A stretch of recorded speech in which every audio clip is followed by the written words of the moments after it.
अर्थशास्त्री के रूप में उन्होंने देश की सेवा की, वित्त मंत्री के रूप में, और फिर 10 साल प्रधानमंत्री के रूप में। जो आर्थिक सुधार उन्होंने किए उसका लाभ पूरे देश को हुआ। अब प्रधानमंत्री के रूप में जहां प्रथम कार्यकाल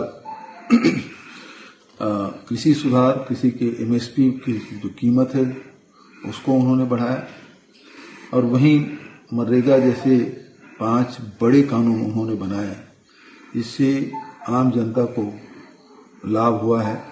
और मनरेगा जैसे क्रांतिकारी कदम के कारण से 14 करोड़ गरीब लोग गरीबी रेखा से बाहर आए। वहीं उन्होंने शिक्षा का अधिकार, सूचना का अधिकार, भोजन का अधिकार जैसे अनेक कानून पास किए जो कभी कोई कल्पना कर नहीं सकता था। और डॉक्टर साहब के जाने से एक अपूर्णीय क्षति पूरे देश को हुआ है। हम लोग अनेक बार उनसे मुलाकात किए, कई मार्गदर्शन उनसे लेते रहे, व्यक्तिगत रूप से भी ये क्षति हुई है। Dr. Manmohan Singh ji is very saddening. He was one of the best prime ministers of India and one of the finest finance ministers India ever had. I had the good fortune as a youngster to meet Dr. Singh, and what came across was a gentleman who was intelligent and erudite.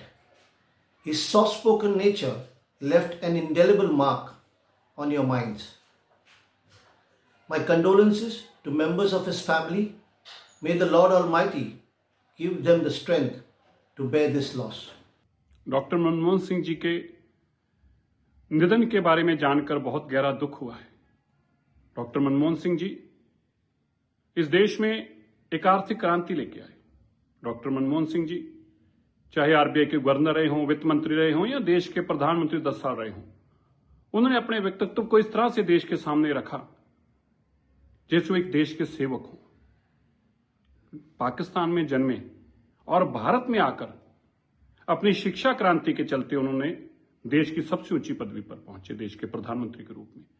मेरे परिवार के साथ बहुत निजी संबंध थे, बहुत प्यार था।